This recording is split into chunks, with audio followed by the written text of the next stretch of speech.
예, 나 여기 청담동 와인바야. 우리 새 며느리 환영 파티 중인데 네 카드가 정지됐네. 빨리 와서 결제 좀 하렴. 바람난 남편과 이혼 도장을 찍은 지 고작 3일째.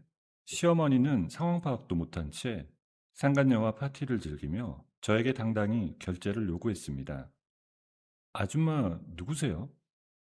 남의 번호로 함부로 전화하지 마세요.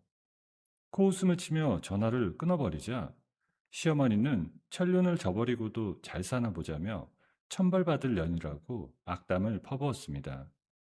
하지만 정확히 1개월 뒤 그녀가 말한 그 끔찍한 천벌은 제가 아닌 저를 지옥으로 몰아넣었던 시댁 식구들의 머리 위로 고스란히 떨어지고 있었습니다.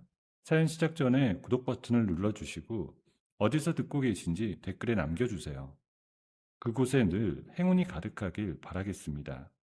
이혼 도장을 찍은 지 꼭 사흘째 되는 금요일 저녁이었어요. 저는 거실 소파에 혼자 앉아 축하 와인 한 병을 따고 있었죠. 코르크 마개가 뽑히는 소리가 어찌나 경쾌하던지 지난 7년의 결혼 생활이 한꺼번에 뽑혀나가는 기분이 들더라고요. 잔에 붉은 와인을 따르는 순간 식탁 위에 놓인 휴대폰이 요란하게 울렸습니다. 화면에 뜬 이름 세 글자를 보고 저는 헛웃음이 나왔습니다. 이금자. 전 시어머니였죠. 저는 와인잔을 내려놓고 천천히 통화 버튼을 눌렀습니다. 너 지금 뭐 하는 거야? 당장 청담동으로 달려와. 이금자가 다짜고짜 소리를 질렀어요. 수화기 너머에서 와인 파트교의 재즈 음악 소리와 사람들의 웅성거림이 섞여 들렸어요. 어머님, 밤늦게 무슨 일이세요? 저는 일부러 더 차분하게 말을 골랐습니다. 야, 이 가족 카드가 안 되잖아. 나라 환영 파티하고 있는데 여기서 망신당하게 생겼어. 당장 와서 결제해. 저는 소파 등받이에 몸을 기대며 다리를 꼬았습니다. 가족 카드라는 단어가 입에서 튀어나왔다는 사실이 어찌나 가관이든지 어이가 없어서 오히려 웃음이 나더라고요. 어머님, 지금 무슨 말씀을 하시는 거예요? 뭐가 어째? CM이가 카드값 내라는데 며느리가 당연히 와야지. 내가 지금 얼마나 창피한 줄 알아? 저는 잠시 숨을 골랐습니다. 이 여자가 정말 치매라도 온 건지 아니면 뻔뻔함이 하늘을 찌르는 건지 분간이 가지 않았습니다. 전화기 너머로 낯선 여자의 간드러진 목소리가 섞여 들려왔어요. 오나라였습니다. 어머님, 저 때문에 이게 무슨 일이래요? 어떡해요, 진짜. 저는 눈을 감고 코웃음을 쳤습니다. 어머님이라는 호칭 하나로 제 위치에 앉으려는 수작이 훤히 들여다 보였거든요. 어머님, 저는 사흘 전에 강진우랑 남남이 됐어요. 가족 카드는 그날로 정지됐고요. 뭐야? 너 지금 이 애미한테 그따위로 말해? 이금자가 악을 썼습니다. 주변 사람들이 힐끔거리는지 와인잔 부딪히는 소리가 뚝 그치더라고요. 저는 소파에서 일어나 창가로 걸어갔습니다. 한강 야경이 제 발 아래로 펼쳐져 있었죠. 애미요? 저는 어머님한테 며느리였던 적 없잖아요. 그냥 강진우 월급 보태주던 하녀였지. 너 인연이 어디서? 오늘 드신 와인값은 오나라한테 받으세요. 새 며느리잖아요. 저는 그대로 통화 종료 버튼을 눌러버렸습니다. 휴대폰을 소파 위로 툭 던지고 다시 와인잔을 집어들었어요. 한 모금 넘기는데 입안에서 떫은 맛이 달게 느껴지더라고요. 청담동 그 고급 와인바가 눈에 선했습니다. 오나라의 환영 파티라고 해놓고 제 카드로 계산하려던 그 뻔뻔함. 정지된 카드를 여러 번 긁었을 직원의 난감한 표정.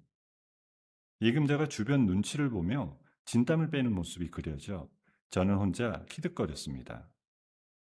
와인을 들고 거실 파쇄기 앞으로 걸어갔습니다. 탁자 위에는 이혼 합의서 사본이 그대로 놓여 있었죠. 저는 그 종이 뭉치를 손에 쥐고 잠시 내려다봤습니다. 7년이었어요. 강진우와 같은 대기업에서 만나 연애를 시작했고 아이 없이 둘이 알콩달콩 살자고 약속하면서 식을 올렸습니다. 저는 그 약속을 진심으로 믿었어요. 문제는 제가 너무 잘 나가기 시작했다는 거였습니다. 프로젝트 하나를 성공시키면 다음 프로젝트가 바로 제 앞에 놓였고, 저는 밤을 새워가며 그걸 해냈습니다. 연봉은 강진우를 훌쩍 뛰어넘었고 승진 속도도 달랐습니다. 이금자는 그때부터 돌변했습니다. 며느리가 돈 잘 버는 걸 자랑스러워하기는커녕 틈만 나면 전화를 걸어 호통을 쳤어요. 여자가 돈이나 번다고 유세 떨지 마. 진우밥은 차려주고 다니는 거야. 한밤중에 퇴근해 겨우 씻고 누우면 어김없이 전화벨이 울렸습니다. 저는 파김치가 된 몸으로 눈물을 참으며 네네 대답만 했습니다. 강진우는 말려주기는커녕 옆에서 팔짱만 끼고 있었습니다. 제 월급으로 차 할부금을 내면서도 밥상머리에서는 남편 노릇을 하고 싶어 안달이었죠. 저는 가정을 지키겠다는 일념 하나로 그 지독한 시집살이를 견뎠습니다. 그러다 그 일이 터졌습니다. 제가 글로벌 협업권 때문에 밤낮 없이 뛰던 그 시기였어요. 사내 변호사인 친구 강민이가 저를 조용히 불러냈습니다.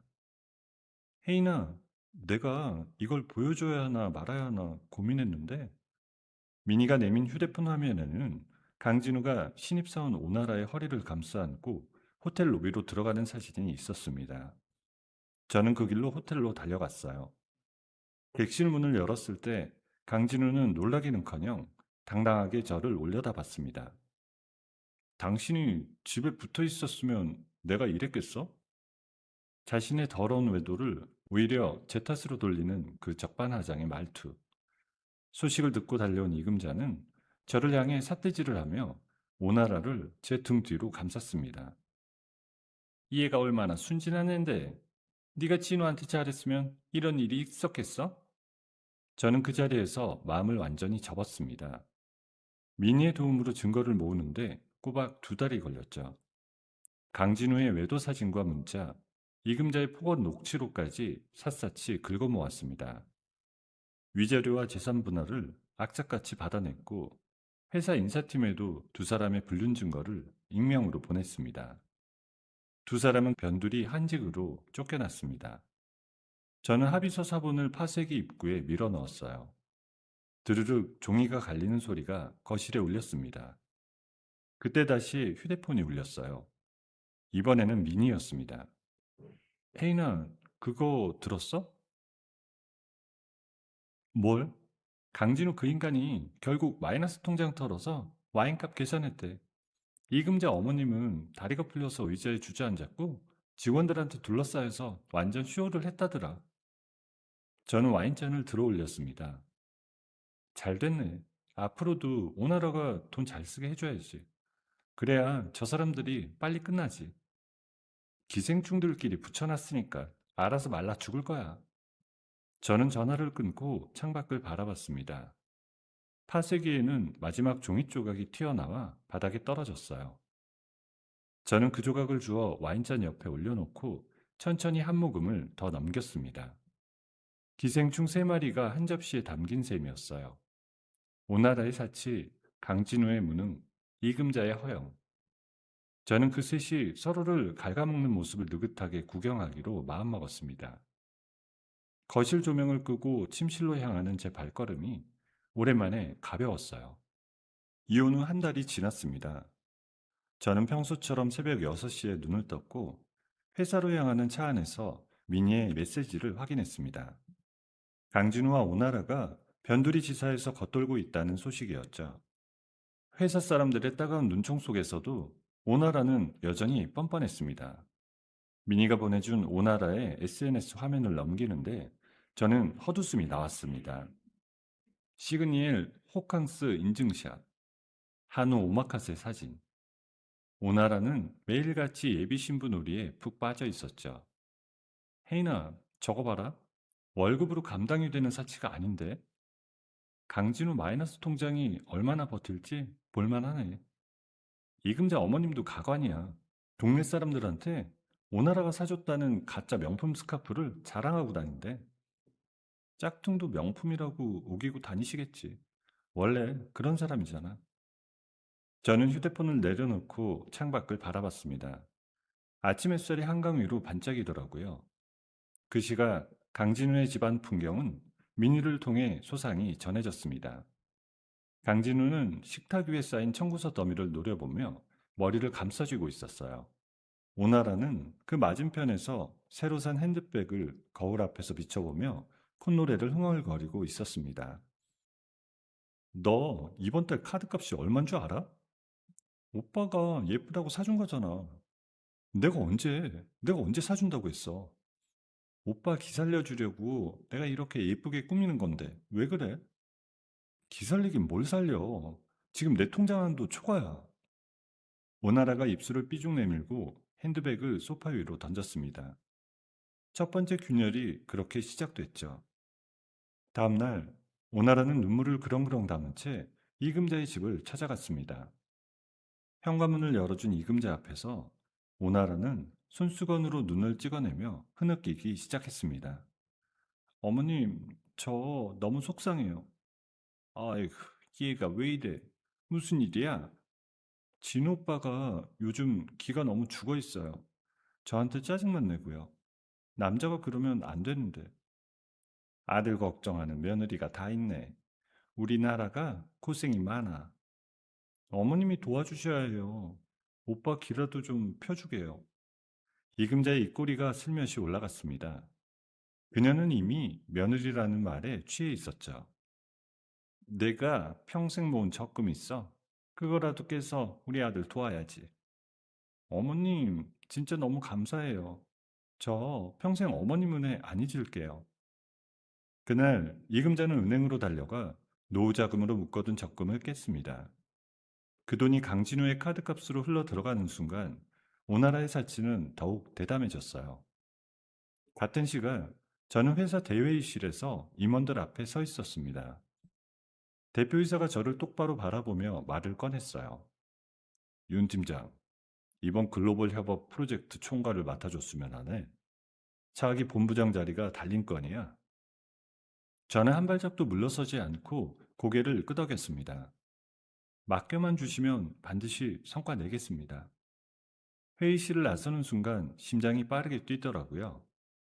7년 동안 눌려있던 제 이름이 다시 올라오는 기분이었습니다. 그날 이후 저는 사무실에 야전 침대를 들여놨어요. 팀원들과 밤낮을 가리지 않고 자료를 파고들었죠. 커피를 하루 5잔씩 들이붓고 새벽 3시에 퇴근해 샤워만 하고 다시 출근하는 날이 이어졌습니다. 제 성과는 사내 게시판을 통해 빠르게 퍼져나갔어요.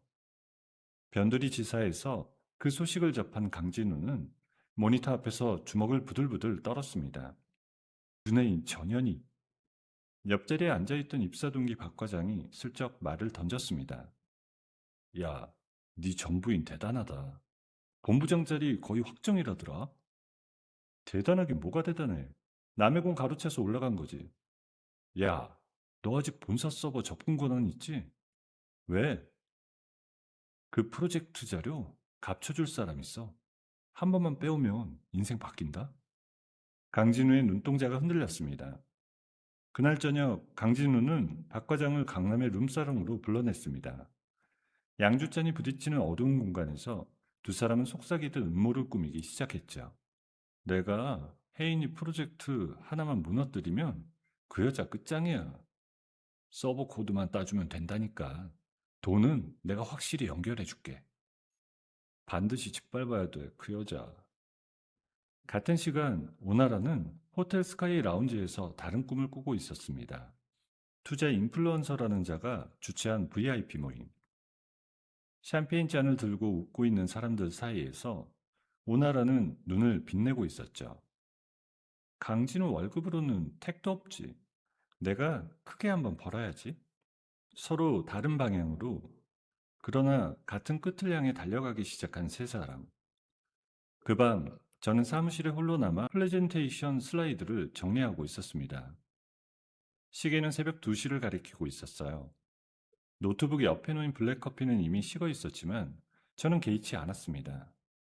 다음 주 발표만 성공하면 모든 게 완전히 달라질 거라 믿었으니까요. 문득 창밖을 바라봤어요.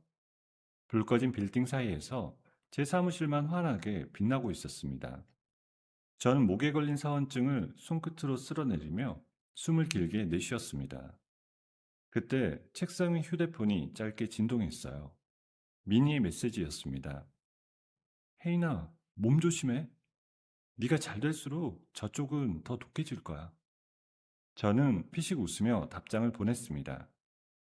독해져 봤자 바닥에서 발버둥이지. 휴대폰을 내려놓고 다시 화면으로 시선을 돌렸어요. 그때까지는 몰랐습니다. 이 조용한 밤이 끝나고 나면 모든 균열이 한꺼번에 터져버릴 거라는 걸요. 프레젠테이션을 일주일 앞둔 월요일 아침이었습니다. 저는 평소보다 30분 일찍 사무실에 도착했습니다. 엘리베이터 문이 열리는 순간 복도에 서 있던 팀원들의 얼굴이 하얗게 질려 있는 걸 봤죠. 김 대리가 저를 보자마자 달려왔습니다. 팀장님, 큰일 났습니다. 무슨 일인데요?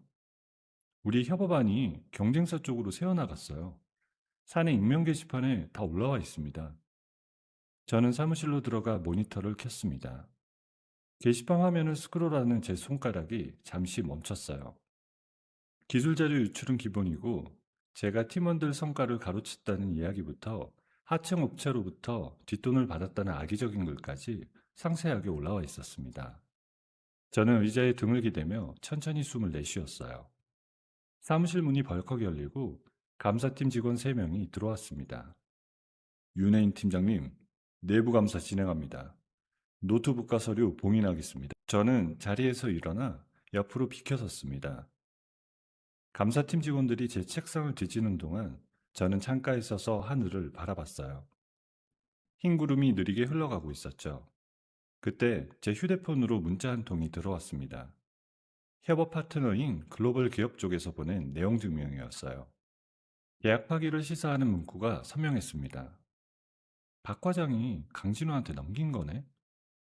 저는 입꼬리를 살짝 올렸습니다. 이 상황이 어떻게 만들어졌는지 저는 이미 훤히 알고 있었거든요. 점심시간 무렵 복도에서 강진우와 마주쳤습니다. 강진우는 본사로 호출받아 올라온 참이었어요. 강진우가 저를 보더니 입꼬리를 비틀며 다가왔습니다. 윤혜인, 잘 나가더니 결국 이 꼴이네. 할 말 있으면 똑바로 해. 네가 나 짓밟을 때 이럴 줄 알았어. 본부장은커녕 배신자로 쫓겨날 준비나 해. 저는 그의 얼굴을 똑바로 바라봤어요. 똑똑히 봐. 누가 먼저 쫓겨나는지. 강진우는 코웃음을 치고 복도 끝으로 사라졌습니다. 저는 빈 회의실로 들어가 문을 닫았습니다. 탁자 위에 유출된 자료 목록을 펼쳐놓고 하나씩 훑어봤죠. 유출된 데이터는 제가 몇 달 전부터 보안을 위해 사내 서버에 의도적으로 심어둔 더미 파일이었습니다. 진짜 핵심 자료는 별도 암호화 서버에 따로 보관돼 있었거든요. 저는 혹시 모를 이런 상황에 대비해 미끼를 던져놨던 겁니다. 그때 회의실 문이 노크도 없이 열렸어요. 키 큰 남자가 성큼성큼 걸어 들어왔습니다. 짙은 남색 정장에 은은한 시계를 찬 그 남자의 얼굴을 저는 바로 알아봤어요. 글로벌 기업 본사에서 파견된 젊은 CEO 차도윤이었습니다. 윤혜인 팀장님, 5분만 이야기하시죠. 계약 파기 통보 받았습니다. 무슨 말씀 더 하시려고요? 그 통보는 공식적인 연막이에요. 유출된 데이터 가짜더군요. 저는 순간 숨이 멎는 기분이었어요. 차도인이 탁자 맞은편 의자를 끌어앉으며 말을 이었습니다. 데이터 코드 구조 분석했습니다. 핵심 수치가 어긋나 있었고 알고리즘 결함이 의도적으로 심어져 있었어요. 보안 전문가가 아니면 만들 수 없는 미끼더군요. 그걸 어떻게 그렇게 빨리요? 제가 직접 코드를 열어봤으니까요. 저희 쪽에서도 같은 방식의 함정 설계를 씁니다. 저는 그제야 경계를 풀었습니다. 제 앞에 앉은 이 남자는 제가 만난 수많은 양복쟁이들과는 결이 달랐습니다. 눈빛이 흔들림 없이 정확했죠. 제안 하나 드리겠습니다. 이 상황을 역이용하시죠. 어떻게요? 진범을 현행범으로 잡읍시다.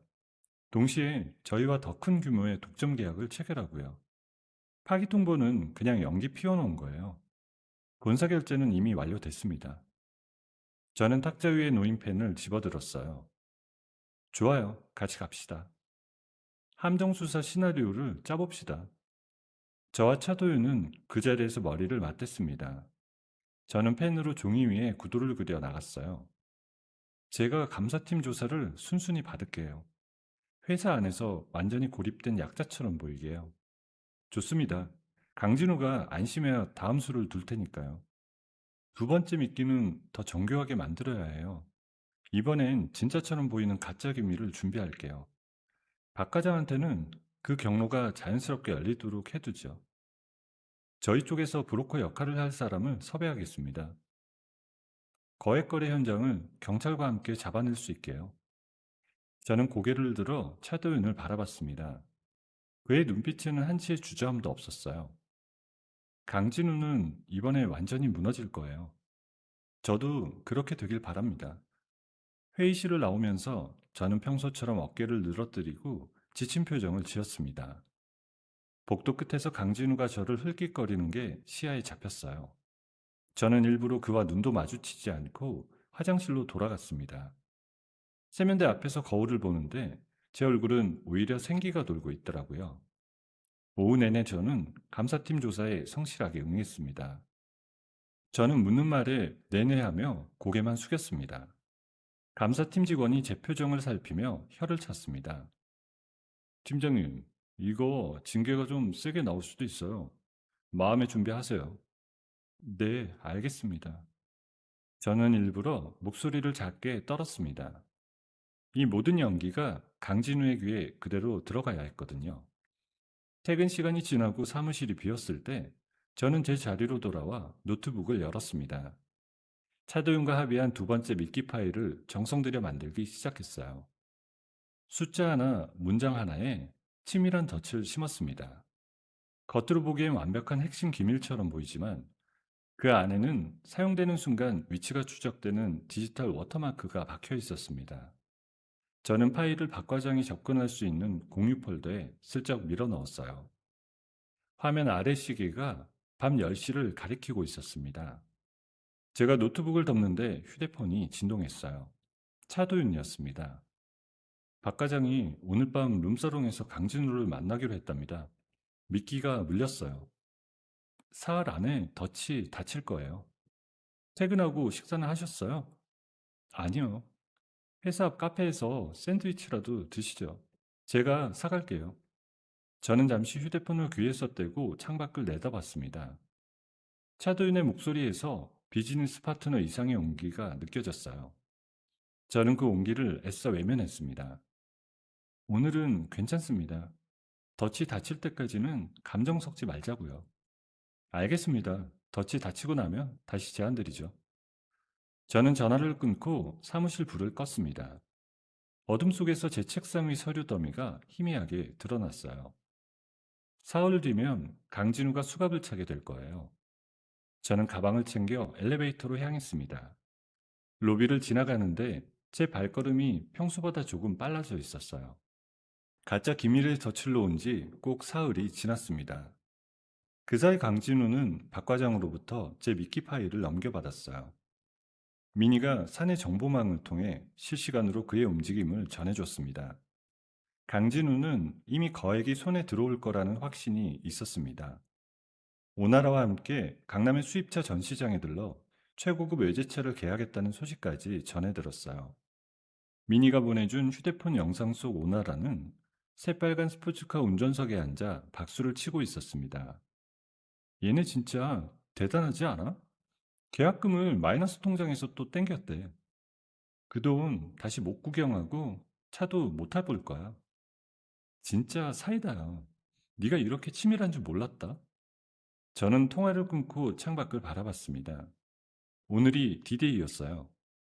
차도인이 섭외한 사설탐정과 회사 보안팀, 그리고 경찰이 이미 거래 장소 주변에 배치돼 있었죠. 오후 3시 저는 대표이사실로 불려갔습니다.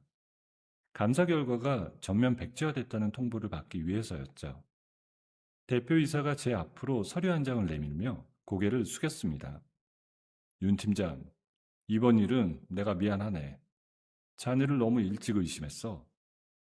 의심할 만한 정황이었습니다. 이해합니다. 자네 정말 대단한 사람이야. 어떻게 이런 함정을 혼자 설계했나? 혼자 한 건 아닙니다. 차도현 대표님이 함께 해주셨어요.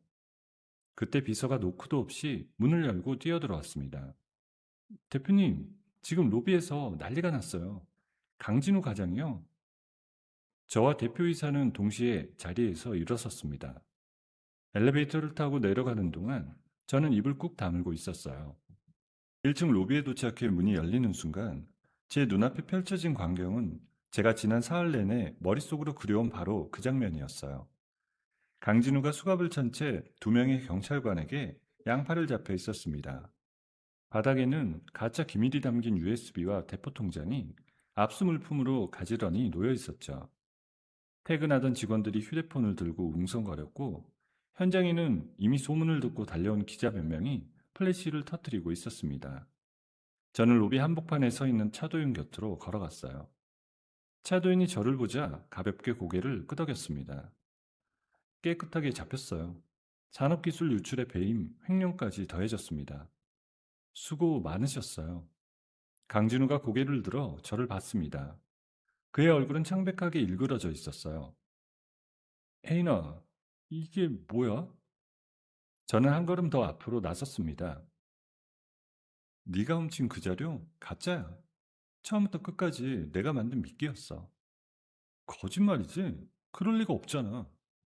박 과장이 너한테 넘긴 그 폴더는 열 때마다 좌표가 본사로 송신됐어. 거래 장소도 시간도 다 파악하고 있었지. 너 인연이... 차도인이 제 앞으로 한 걸음 나서며 강진우의 시선을 차단했습니다. 더 말 섞지 마십시오. 변호사 선임하셔야 할 거예요. 경찰관이 강진우의 어깨를 밀며 로비 바깥으로 끌고 나갔습니다. 저는 그와 눈을 마주치지 않고 바닥만 내려다봤어요. 수갑이 부딪히는 쇳소리가 로비에 차갑게 울려 퍼졌죠. 그날 저녁 본사 회의실에서 대규모 협업 계약서 서명식이 열렸습니다. 차도인이 경영진 앞에서 만년필을 들어 서류 위에 자신의 이름을 적었습니다. 플래시가 사방에 터졌고 임원들이 박수를 쳤어요. 그 자리에서 저는 글로벌 프로젝트 총괄 본부장으로 승진 발령을 받았습니다.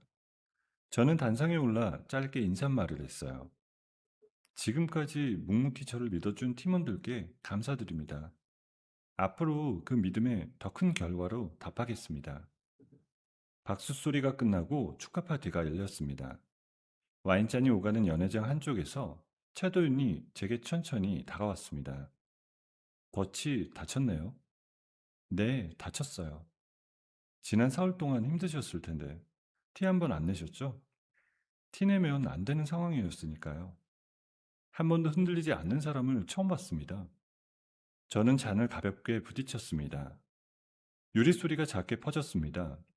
차도인의 눈빛에서 느껴지는 온기가 오늘은 불편하지 않았어요. 같은 시각 유치장에서는 강진우가 철창을 붙잡고 몸부림치고 있었습니다. 미니가 변호사 자격으로 접견을 다녀와 제게 영상통화로 상황을 전해줬습니다. 강진우 지금 상태 말이 아니야. 거래 상대가 경찰이었다는 걸 뒤늦게 알았대. 가짜 기밀 넘기고 돈 받은 현장이 다 녹화됐다고 하니까 주저앉더라고. 몇 년 받을 것 같아? 산업기술 유출의 배임, 횡령 합산하면 최소 5년은 나올 거야. 가중처벌 감안하면 더 길어질 수도 있고. 그래, 수고했어. 이금자 쪽에 소식 전해달라고 하더라. 네가 알려주면 참 재밌을 텐데. 내가 왜? 알아서 알게 될 거야. 전화를 끊고 잠시 후 미니가 또 다른 소식을 보내왔습니다. 오나라가 유치장에 있는 강진우를 찾아가지 않고 있다는 거였어요. 강진우가 구속됐다는 소식을 듣자마자 오나라가 가장 먼저 한 일은 외제차 딜러에게 전화를 걸어 계약 취소를 문의한 거였습니다. 계약금 환불이 불가능하다는 답을 듣고 오나라는 딜러에게 한참을 소리 질렀습니다. 그러고는 평소 눈독 들이던 그 VIP 주식 리딩방의 방장에게 곧바로 연락을 했습니다. 방장님, 저 진짜 지금 돈 필요해요. 수익률 300%인 거 확실히 맞죠? 나라 씨 정도면 우리 프리미엄 코스로 바로 넣어드릴 수 있어요. 원금 보장되고요. 넣을 수 있는 거 다 넣을게요. 오나라는 그날 저녁 강진우가 살던 집의 전세 보증금까지 몰래 빼돌렸습니다. 집주인에게 급한 사정으로 이사 간다며 계약을 해지했고 그 돈을 몽땅 리딩방 방장의 계좌로 송금해 버렸습니다. 오나라가 사기의 늪으로 스스로 걸어 들어가는 동안 저는 차도윤과 한강변을 천천히 걷고 있었어요. 강바람이 제 머리카락을 살짝 흔들었고 도심의 불빛이 강물 위로 번졌습니다. 오늘이 첫 데이트가 됐네요. 그렇게 되네요. 윤혜인 씨, 지난 이야기 다 알고 있어요. 그래도 저는 앞으로만 볼 생각입니다. 저는 걸음을 멈추고 그를 바라봤습니다. 과거는 제가 정리했어요. 남은 건 앞으로뿐이죠. 제가 옆에 있어도 될까요? 저는 잠시 말을 아꼈습니다. 강물 위로 유람선 불빛이 흘러가고 있었어요. 네, 같이 걸어요. 차도인이 제 손을 조심스럽게 잡았습니다. 따뜻하고 단단했죠. 저는 그 손을 피하지 않고 마주 잡았습니다. 바람이 강물 위를 스치며 잔잔한 주름을 만들고 있었어요. 도윤과 한강을 걸었던 그날 밤 이후 1년이라는 시간이 흘렀습니다. 제가 총괄한 글로벌 프로젝트는 출시와 동시에 업계 점유율 1위를 찍었습니다.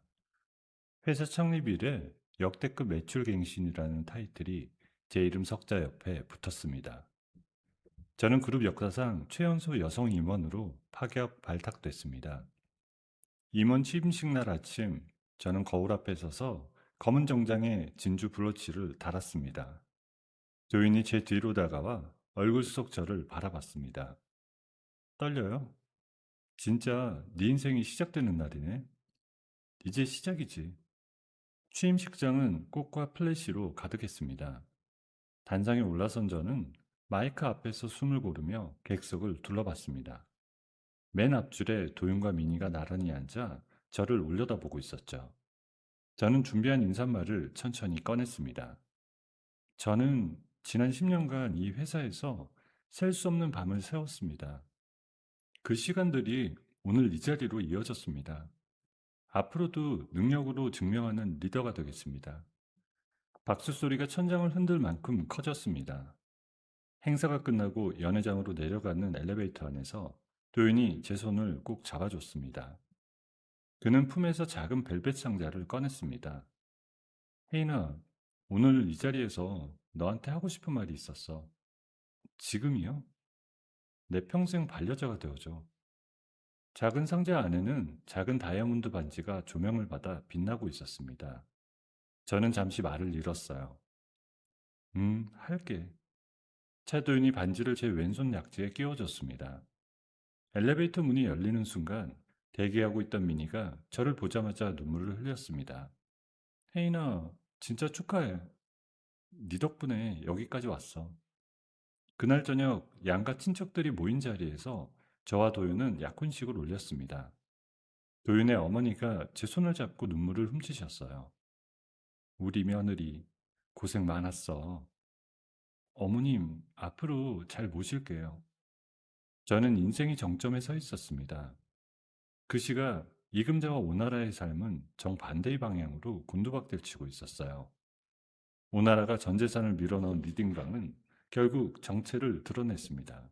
수익률 300%를 약속했던 방장은 투자자들 돈 수백억을 챙겨 해외로 야반도주를 했습니다. 오나라가 은행 앱을 열었을 때 계좌 잔고가 0원이었죠. 이게 무슨 일이야? 방장, 방장 전화 왜 안 받아? 자취를 감춘 방장의 번호는 이미 해지된 상태였습니다. 엎친 데 덮친 격으로 강진우가 남긴 카드 빚의 채권자들이 매일같이 오나라의 오피스텔 문을 두드렸습니다. 오나라는 사흘밤을 울며 지새운 뒤 이금자의 청담동 아파트로 달려갔습니다. 현관문이 열리자마자 오나라는 무릎부터 꿇었습니다. 어머님, 저 좀 살려주세요. 얘가 왜 이래? 무슨 일이야? 진우 오빠 출소하면 이자까지 쳐서 다 갚을게요. 딱 한 번만 도와주세요.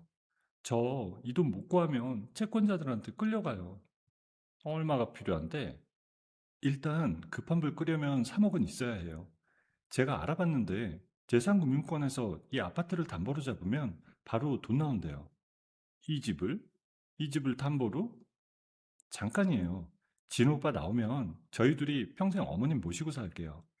어머님, 이 아파트 어차피 저희한테 물려주실 거잖아요. 이금자의 얼굴에 잠시 경계심이 스쳤습니다. 하지만 오나라는 능숙하게 눈물을 쏟으며 이금자의 손을 잡았습니다. 진호 오빠가 감옥에서 어머님 걱정만 해요.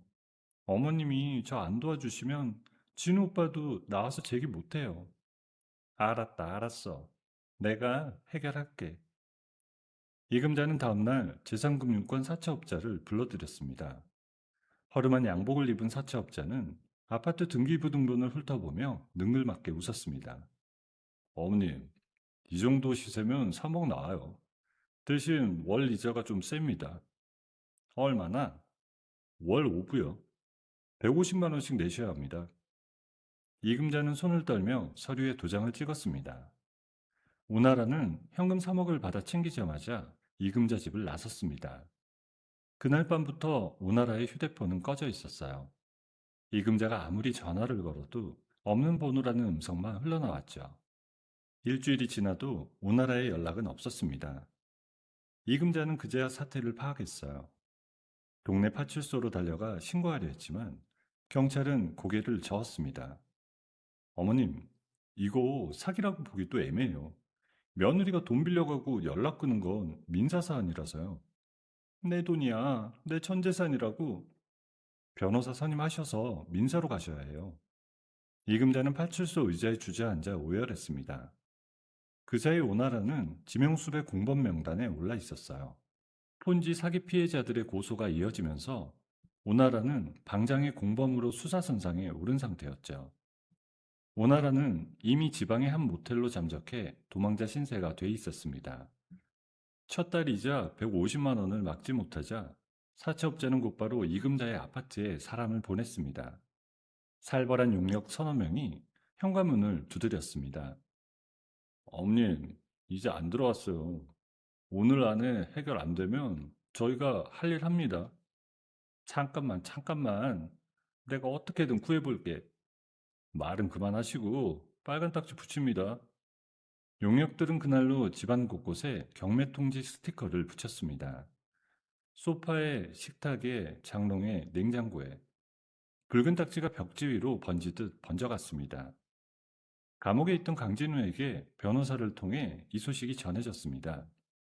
면회실에서 강진우는 두 손으로 머리를 감싸쥐고 짐승처럼 울었습니다. 엄마, 엄마가 왜 그 여자 말을 믿어? 이미 늦었습니다.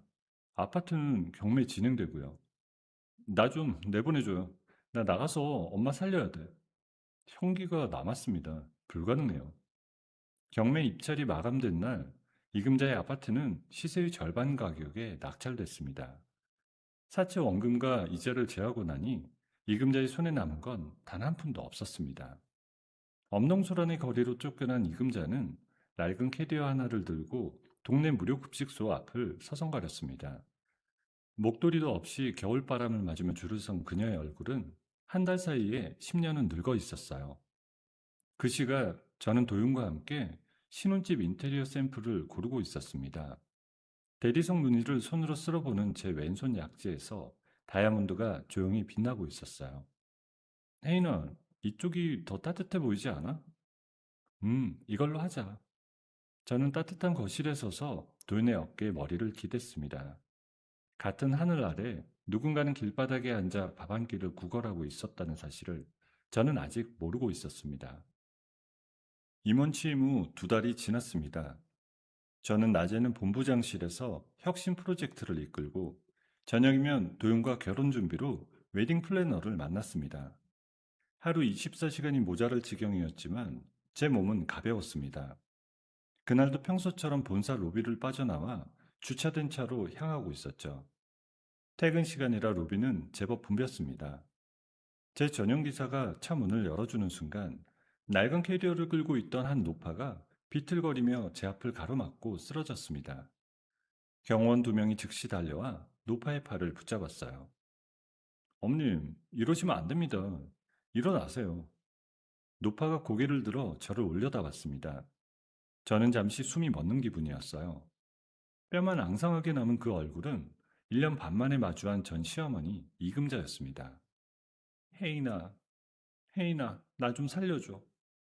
어머니? 나라 그년이 내 아파트 다 뺏어갔어. 나 지금 길바닥에 나 앉았다.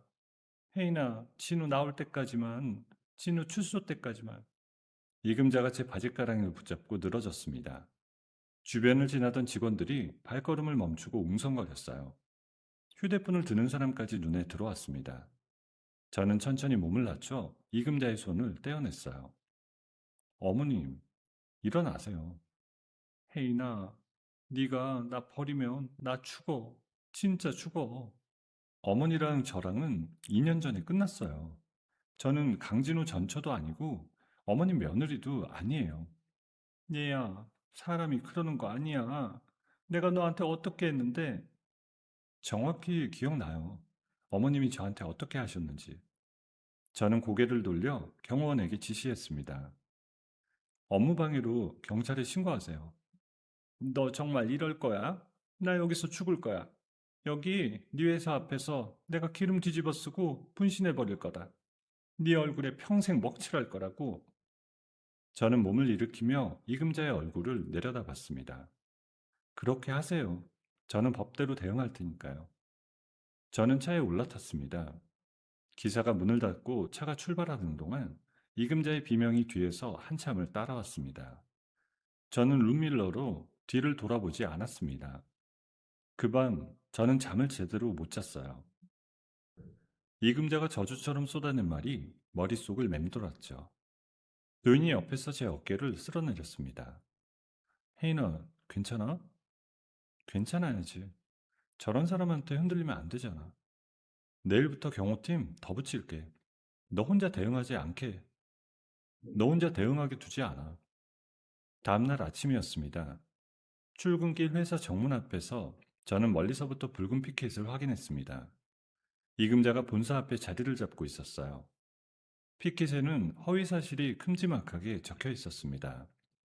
윤혜인 본부장은 전 시어머니를 길거리에 버린 폐륜녀.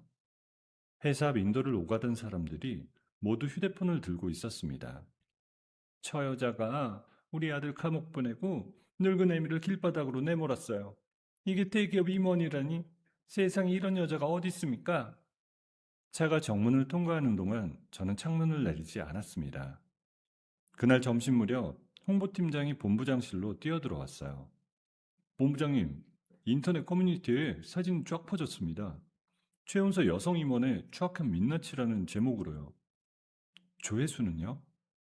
2시간 만에 10만 넘겼습니다. 댓글에 악플이 달리고 있어요. 저는 모니터를 열어 커뮤니티 화면을 훑었습니다. 이금자가 비틀거리며 피켓을 든 사진 아래로 악성 댓글이 줄줄이 달려 있었어요. 저는 잠시 관자놀이를 눌렀습니다. 그때 사내 메신저로 도연의 메시지가 들어왔습니다. 우리 회사 본사 이사진에서 혜인이 얘기가 나왔어. 몇몇 분이 우려를 표하셨고. 저는 메시지를 읽고 눈을 감았습니다. 도인의 회사까지 번지기 시작한 거였어요. 오후 3시 무렵이었습니다. 저는 본부장실 소파에 앉아 차를 마시고 있었어요. 휴대폰에 낯선 번호로 전화가 걸려왔습니다. 대포폰이었습니다. 저는 스피커폰으로 전환하고 녹음 버튼을 눌렀습니다. 언니, 나야, 나라. 너 지금 지명수배 중인 거 알지? 알지? 그래서 내가 전화한 거야, 언니. 오나라의 목소리는 도망자답지 않게 한가로웠습니다. 언니, 나 지금 돈이 필요해. 도망자금으로 5억만 보내줘. 안 그러면 내가 재밌는 영상 하나 유튜브에 올릴 건데. 무슨 영상? 언니가 임원 자리 차지하려고 진우 오빠한테 산업 스파에 누명 씌운 거. 그리고 차도윤 대표랑 언니가 부적절한 스폰서 관계였다는 거. 내가 영상 편집해뒀어. 딱 보면 다 믿겠더라. 저는 소파에 등을 기대며 천장을 올려다봤습니다. 이 여자는 도망치면서도 머리를 굴리고 있었어요. 증거는 있어? 증거가 뭐가 중요해? 사람들은 의심만 해도 무너뜨리거든? 언니 이제 막 올라갔잖아. 도윤 오빠 회사도 상장사고. 한 방이면 다 끝나. 5억? 언니, 그 정도 돈은 하룻밤에도 쓰지. 내일 자정까지야. 계좌번호는 따로 보낼게. 알았어. 역시 언니 똑똑해. 이래서 내가 언니 좋아하잖아. 전화가 끊겼습니다. 저는 휴대폰을 탁자 위에 내려놓고 녹음 파일을 재생해 확인했습니다. 처음부터 끝까지 깨끗하게 녹음됐더라고요. 저는 바로 미니에게 전화를 걸었습니다. 미니야, 지금 바로 사무실로 좀 와줘. 뭔데? 형사고소 3건 동시 진행할 거야. 이금자 명예훼손, 오나라 공갈협박, 추가로 오나라 사기 공범 수사 협조. 즉시 갈게. 10분 안에. 전화를 끊고 저는 창가에 섰습니다. 본사 피켓 시위는 여전히 진행 중이었어요. 저 아래 인도위에서 이금자가 고래고래 소리를 지르고 있었습니다. 저는 그 모습을 잠시 내려다보며 입을 열었어요. 이번엔 잡이 없어. 그때 도윤에게서 전화가 걸려왔습니다. 혜인아, 괜찮아? 괜찮아. 오나라한테서 방금 협박 전화 받았어. 녹음 확보했고. 뭐? 도윤아, 나 이번에 진짜 끝까지 갈 거야. 감정으로 하는 게 아니야. 계산해서 하는 거야. 내가 옆에 있을게. 변호인단 비용은 내가 댈게. 아끼지 마. 고마워. 전화를 끊는데 사무실 문이 열리고 미니가 서류 가방을 든 채 들어왔습니다. 미니의 얼굴은 평소보다 훨씬 차가웠어요. 혜인아, 둘 다 끝까지 밀어붙이자. 이금자는 명예훼손에 업무방해까지 걸 수 있어. 오나라는 공갈협박의 사기 공범으로 바로 구속 신청 가능해.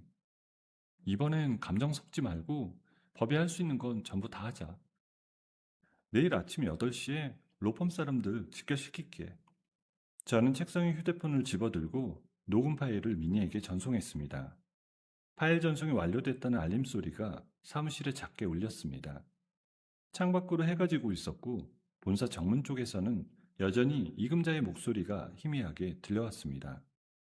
이튿날 아침 8시 로펌 회의실에 저와 미니 그리고 변호사 6명이 둘러앉았습니다. 테이블 위에는 제가 밤새 정리한 증거 목록이 두꺼운 파일철로 묶여 있었어요. 이금자의 피켓 시위 사진, 인터넷 커뮤니티에 퍼진 게시물, 오나라의 협박 녹음 파일까지 빠짐없이 들어있었습니다. 수석 변호사가 안경을 고쳤으며 서류를 훑어봤어요. 본부장님, 이 정도면 형사고소와 민사소송 동시 진행 가능합니다. 이금자 씨에게는 명예훼손의 업무방해, 그리고 접근금지 가처분 신청까지 묶어서 들어갑니다. 손해배상 청구도 함께요. 액수는 최대치로 가주세요. 5억 청구하겠습니다. 실제 배상액보다 상징적인 수치로 가서 기세를 꺾는 게 중요합니다. 오나라는 공갈 협박으로 고소하고 리딩방 사기 사건 공범 수사에도 제보 자료 넘길 거예요. 오늘 안에 다 처리합시다. 회의가 끝나자마자 변호사들은 각자 흩어져 법원과 경찰서로 향했습니다. 저는 회사로 복귀하는 대신 미니와 함께 별도의 차량에 올라탔습니다. 오늘 제가 직접 가야 할 곳이 있었거든요. 회사 정문 앞에 도착하니 이금자는 어제 자리에 똑같이 앉아 있었습니다. 피켓을 어깨에 기대놓고 텀블러에 든 싸구려 커피를 홀짝이고 있었죠. 제 차량이 멈추자 이금자의 얼굴에는 승리감이 스쳤습니다. 그때 이금자의 시야에 경찰 순찰차 2대와 로펌 변호사 3명이 동시에 들어섰습니다.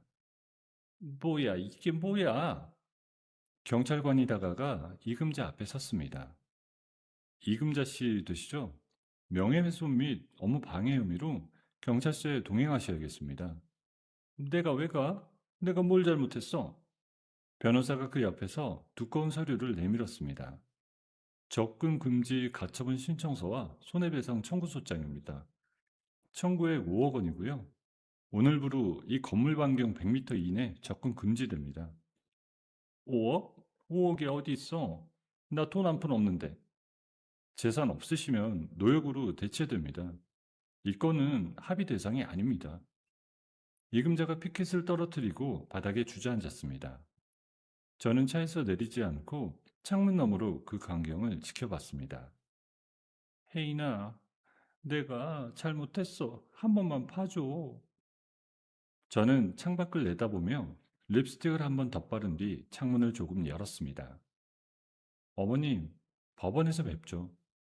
이금자는 양팔을 잡힌 채 순찰차 뒷좌석에 태워졌습니다. 차 문이 닫히는 마지막 순간까지 이금자는 제 이름을 부르짖었지만 저는 고개를 돌리지 않았습니다. 저는 미니를 바라보며 짧게 말했습니다. 출발해. 이금자가 경찰서로 연행된 뒤 조사가 시작됐어요. 미니가 실시간으로 제게 상황을 전해줬습니다. 이금자 지금 완전히 겁에 질렸어. 5억 소장 보고 나서 말투가 바뀌었대.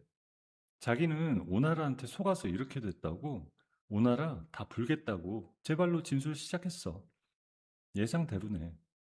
오나라가 숨어있는 모텔 위치, 대포폰 번호, 쓰고 있는 가면까지 이금자가 다 알고 있더라고. 며느리 자리를 차지하려고 오나라가 이금자한테 시시콜콜 다 털어놨나 봐. 어리석은 두 여자가 서로 정보를 너무 많이 공유했네. 경찰 지금 지방으로 이동 중이야. 2시간 안에 오나라 잡힐 거야. 그날 저녁 뉴스 속보에 오나라의 체포 장면이 생중계됐습니다.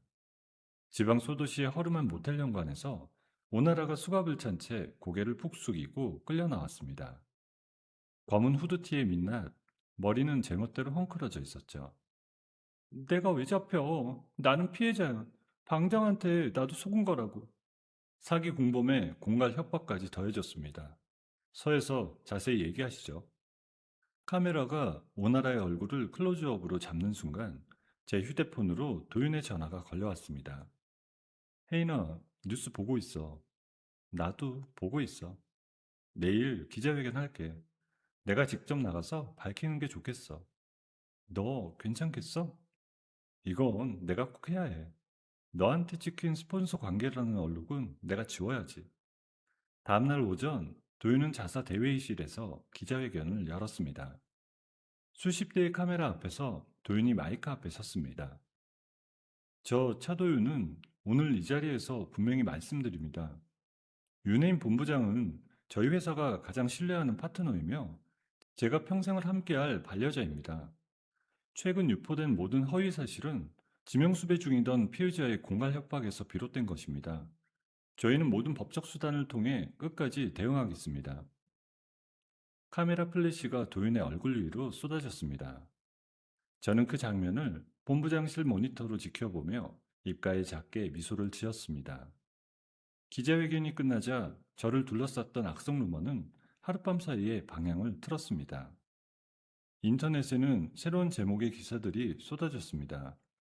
대기업 임원에게 공갈 협박한 전 내연녀 체포, 법으로 침착하게 대응한 여성 리더의 품격, 사내외 여론은 완벽하게 반전됐어요. 그룹 대표이사가 직접 본부장실로 올라와 제 손을 잡았습니다. 윤 본부장, 정말 대단해. 이런 위기 대처는 아무나 못하는 거야. 감사합니다. 할 일을 했을 뿐입니다. 그날 오후 민희가 교도소로 가서 강진우에게 서류 송달을 다녀왔습니다. 저는 민희에게 작은 봉투 하나를 맡겼습니다. 봉투 안에는 오나라가 이금자의 구속 및 파산 소식이 담긴 기사 스크랩이 들어있었어요. 발신인은 적지 않았습니다. 사흘 뒤 민희가 본부장실로 들어왔어요. 강진우 정신병동으로 이감됐대. 스크랩 받고 그 자리에서 발작을 일으켰다나 봐.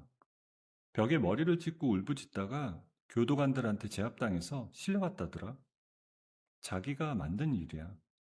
이제 정말 다 끝난 것 같다. 저는 창가로 걸어가 블라인드를 조금씩 걷어 올렸습니다. 오후 햇살이 본부장실 바닥으로 길게 들어왔어요. 그래, 끝났어. 그 시각 이금자는 보석으로 풀려나왔지만 갈 곳이 없었습니다. 접근 금지 명령에 묶여 제 근처에는 얼씬도 할 수 없었습니다. 이금자는 서울역 근처 노숙자 쉼터를 전전하다 그마저도 쫓겨나 폐지더미 앞에 주저앉았습니다. 오나라는 구치소에 수감돼 참 면회일조차 아무도 오지 않는 신세가 되었습니다. 면회실 유리창 너머를 내다보며 오나라는 허공에 대고 혼잣말을 쏟아냈습니다. 내가 누군지 알아? 나 강진우 아내야. 대기업 사모님이야. 다들 나 몰라봐? 교도관이 혀를 차며 오나라를 감방으로 돌려보냈습니다. 저는 퇴근길에 도윤과 함께 차에 올랐습니다. 창밖으로 가로등 불빛이 하나둘 켜지고 있었어요. 도윤이 운전대를 잡은 채 제 손을 잠깐 쥐었습니다. 에이나, 이제 우리 결혼식이다. 이번엔 진짜 웃으면서 준비하자. 제주도 어때? 조용한 리조트에서 작게 하자. 좋아, 우리 둘이서. 저는 의자에 등을 기대며 눈을 감았습니다. 어깨를 짓누르던 무거운 것이 드디어 떨어져 나간 기분이었어요. 차창 너머로 도시의 불빛이 흘러갔고 도윤의 손은 제 손을 놓지 않았습니다. 따뜻한 봄 햇살이 가득한 4월 중순이었습니다. 제주도의 한적한 해변 리조트에 하얀 아치와 들꽃이 놓이고 20명 남짓한 하객이 자리를 채웠습니다. 저는 아이보리색 드레스를 입고 버진 로드 끝에 서 있었습니다. 장내에 잔잔한 피아노 선율이 흐르기 시작했습니다. 저는 꽃다발을 두 손으로 꼭 쥐고 천천히 걸음을 뗐습니다. 단상 아래서 저를 바라보는 도윤의 눈가가 붉어져 있었어요. 아치 아래에서 도윤이 저를 향해 손을 내밀었습니다. 혜인아, 와줘서 고마워. 내가 고맙지. 주례가 두 사람의 손을 모아 쥐어주었어요. 도윤이 한 발짝 앞으로 나서더니 품에서 혼인서약서를 꺼냈습니다. 윤혜인, 나는 너와의 모든 비행에서 든든한 부기장이 되겠다고 약속해. 높은 고도에서도 난기류 속에서도 네 옆자리를 비우지 않을게. 저는 가슴 속에서 뜨거운 것이 올라오는 것을 느꼈습니다. 꽃다발을 쥔 손이 살짝 떨렸지만 목소리는 또렷했습니다. 차도윤, 나는 더 이상 누군가의 그늘에서 숨죽이며 살지 않겠다고 약속할게. 그리고 네 옆에서 언제나 내 이름으로 빛나겠다고 맹세할게. 도윤이 제 왼손 약지에 반지를 끼워줬습니다.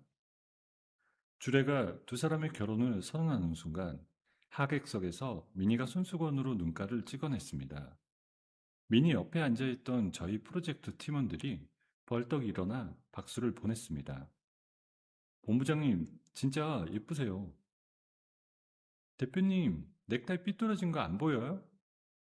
내가 좀 흥분해서. 저와 도윤은 하객들 사이를 돌며 인사를 나눴습니다.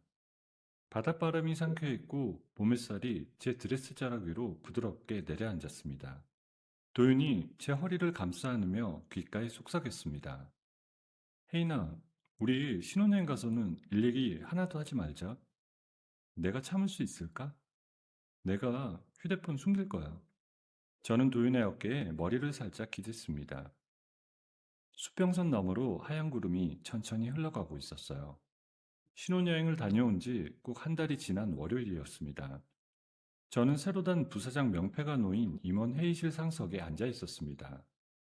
12명의 임원이 제 앞에 나란히 자리했고 프레젠테이션 화면에는 혁신 프로젝트의 3개년 로드맵이 펼쳐져 있었죠. 다음 분기부터 우리는 해외 시장에 집중 투자합니다. 기존 주력 사업의 안정성은 유지하되 신사업 파이프라인을 2배로 늘리겠습니다. 부사장님, 예산 배정은 어떻게 가져가시려고요? 기존 예산의 15%를 신사업으로 재배치합니다. 첫 해 수치가 나오면 그 다음에는 추가 배정합니다. 공격적이지만 합리적인 계획이네요. 역시 윤 부사장다운 방향이야. 진행합시다. 회의가 끝나고 저는 부사장실로 돌아와 창밖을 내다봤습니다. 서울 도심이 제 발 아래 넓게 펼쳐져 있었어요. 제 사무실 벽에는 작은 액자 하나가 걸려 있었어요.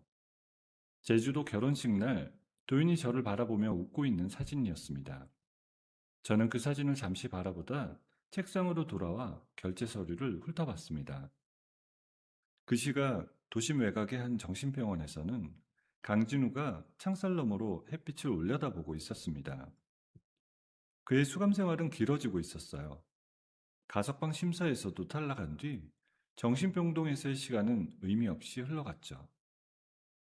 강진우는 좁은 침대에 앉아 두 손으로 얼굴을 감싸주었습니다. 나라, 인연이. 엄마한테 손 뻗은 년이.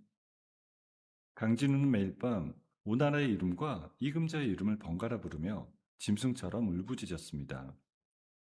간호사들이 진정제를 놓아야 겨우 잠이 드는 생활이 반복됐어요. 거울 속 강진우의 얼굴은 서른이라는 나이가 무색할 만큼 늙어 있었습니다. 서울역 근처 지하도에는 이금자가 낡은 담요 한 장에 몸을 웅크리고 앉아 있었습니다. 노숙자 쉼터에서도 쫓겨난 지 2달째였어요.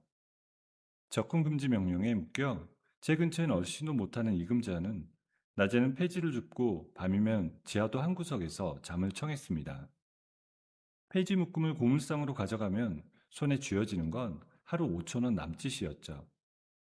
친우야, 친우야. 지나가던 행인이 이금자의 낡은 운동화를 보며 혀를 찼습니다. 이금자는 행인의 눈빛을 피해 담요 속으로 더 깊숙이 얼굴을 묻었습니다. 교도소 여자 수감동에서는 오나라가 옆 수감자에게 허언을 늘어놓고 있었어요.